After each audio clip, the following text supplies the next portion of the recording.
So yeah, I don't know if you've ever gathered or whatever, but Hollywood's like weird, right? It's kind of weird, and it's just silliness. Everything's kind of odd. And through my adventures and going auditions and stuff, it's just fun to get kind of peeks behind the curtain at the machine. I always refer to it as the great machine of Hollywood or whatever. The thing that cracks me up is it's like no one knows what we're selling. I'm talking about commercial auditions and stuff. Like it's just everyone's there doing a job, and like they hope that we sell the Microsoft Surface, but really, who cares, right? And so you get like these funny auditions where you go in and there's like some phone thing and the person like has no idea how it works. And it's like, I don't know, just if you can pretend that you like the iPhone, then we're good. So I've had some fun experiences like with auditioning. You go from ranging from like super boring, you go in and say some generic line that like won't even be what they actually use, all the way up to pretending to climb through a drive-through window, which doesn't exist, and getting very specific parameters for what that window size is, and you had to make sure you fit through it without any actual physical construct to go through, because it's always just a rolly chair and then like maybe like a prop steering wheel or something, right? Those are the ones I love. Like I've had lots of fun auditions. I've had lots of interesting auditions. Really, the whole gamut has been run. And it's just an interesting slog to have to go through. Right? So I spent a lot of years doing commercial auditions and stuff. And I'm grateful for every one of them. You know, I learned pretty early on to forget the audition as soon as it happened and let it go. And like just go in there, rock it for those precious minutes you have or seconds with each person, and then just do whatever's true to you artistically and then move on. I had a really kind of heartbreaking audition experience right out of school for it would have been a touring theater show. I was just too young for the role. Like I really don't think it had anything to do with me. And I held on to grief over that for a long time. And it really kind of stifled me for about 2 years because I was just kind of so shook. And then I kind of revamped myself and learned to go in and have fun. And from that point on, like whether or not I ever booked stuff or didn't book things, I feel like I was making an impression and doing things that were artistically satisfying to me. And that's when auditioning got pretty cool. And so I guess, yeah, with this, I just want to share a couple of fun peeks into the industry and how auditions go, and a couple of specific stories. So here we go. Auditioning's funny because you go in for a casting company, right? They are trying to cast out this commercial, and they bring in a bunch of people, mostly that all fit one very specific type, and then they'll give a couple over on this end, couple on this end to be like, ooh, but maybe this is a new idea, right? But mostly it's just a bunch of like, you'll go into a room, there's literally the joke of like, there's a bunch of yous, that's literally who it is. You start seeing the same people, the same auditions over and over because you're that type, right? So the time that I was auditioning a lot, had long hair, no beard, this kind of weird, just a weird look. And so I would get called in for stoners and gamers all the time. And it's interesting. So you start getting called in by these companies and stuff, but there's always kind of the initial audition and then hopefully you get a call back.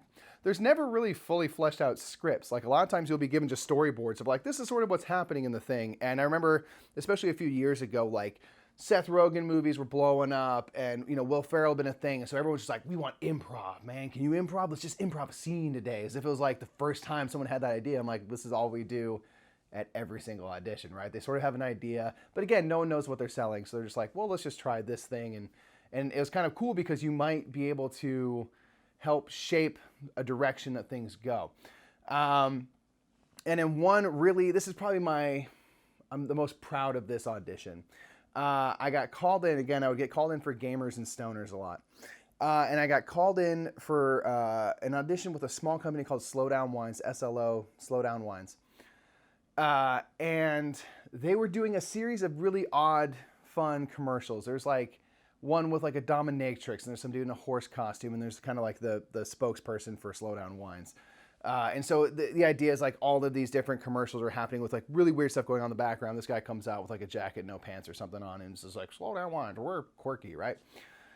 So I got called in to do an audition where kind of the only direction we were given is like, you're a group of stoners, there's like 4 of us, you're like hanging out in the basement. It's just like a chill green day in the basement, man. You guys are just hanging out, and let's have each of you guys do like a little monologue or like tell a story or something that tripped you out, man. Just keep it real stonery, real chill, right? So it's going to be kind of like this guy's going to go, and that guy's going to go, that guy's going to go, and I'm going to go at some point. We're all going to do our thing and then sort of have some interaction, but let each person kind of have their moment. So we were given this direction to like have a thing to say. So what I did was I just said, nope, not going to do that. Rather than play like, yeah, man, like then this happened, which is like fine and valid. I said like, I'm going to play this like stone cold sober where I'm so far gone that I'm just frozen. And I had like a fake TV remote. And so for the entire thing, I was kind of in the middle of this group and I just sat and stared at the camera the entire time. Just frozen, like as if like I'm watching a news report that like, oh, like the nuclear war has begun. And I'm just like completely glued while everyone's talking and not reacting at all and just doing this thing. And at the end, I said something stupid like, do you think Beavis and Butthead's just a metaphor for the Cold War, man? And then, everyone's just like, what are you talking about, right? Cut, boom. I walk out. That's the first audition. Remember, just with one guy. And I got called back for that.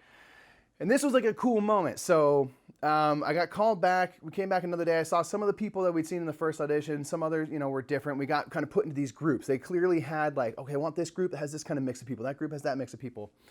And they put together this group. And they kind of gave us directions based on what we'd done in the first audition. So one of the guys, Musa, who's actually on like American Gods and stuff, and I get really excited every time I see him pop up because he's just great. They said like, yeah, your thing was really good. Try tweaking it this way. Talk about this. And they kind of gave everyone direction. They came to me, and this was just like a cool moment. He's like, you do exactly what you did last time. Do the exact same thing as last time. I was just like, tight, right? Because they made a specific choice. And a specific choice that fit within the world that we were creating. So it wasn't like me hijacking the audition or anything, but I made a clear, specific choice.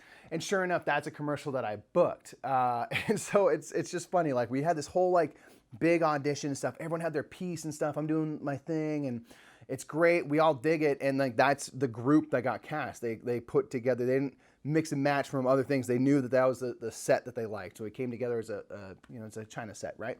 And all of this went into us being in the background and not talking at all, just kind of doing our thing while the person in the commercial ultimately comes out and does their thing. So it cracks me up about auditions that you like do all this stuff and then like you're just this small piece in the background. I'm like, why?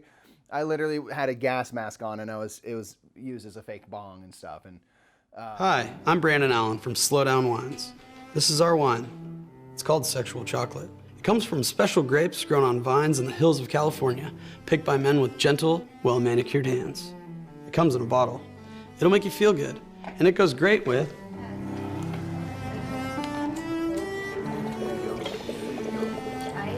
horticulture.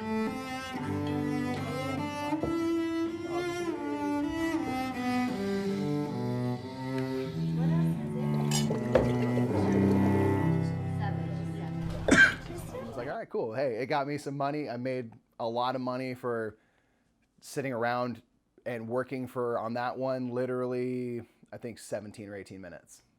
Pretty sweet, the life of an actor, if you can get it. So I've done several hand auditions in my life, right? And it's weird. It's super weird. Like, you just need the hands of a person to do this fill-in thing or whatever. And there's like a specific process for hand auditions. So they come in, they got the cameras all set up as if we're doing like a live stream or something. So it shows a specific thing.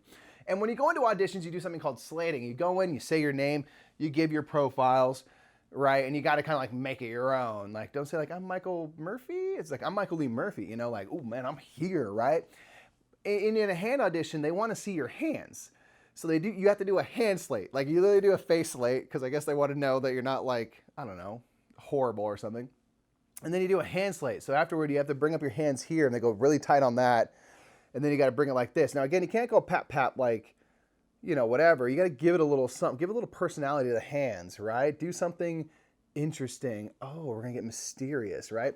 Like we're magician auditions or something, It's crazy. So then you go out and you do hand auditions where they just film your hands and you're kind of like barreled around this camera trying to do stuff. And then they always give like specific directions.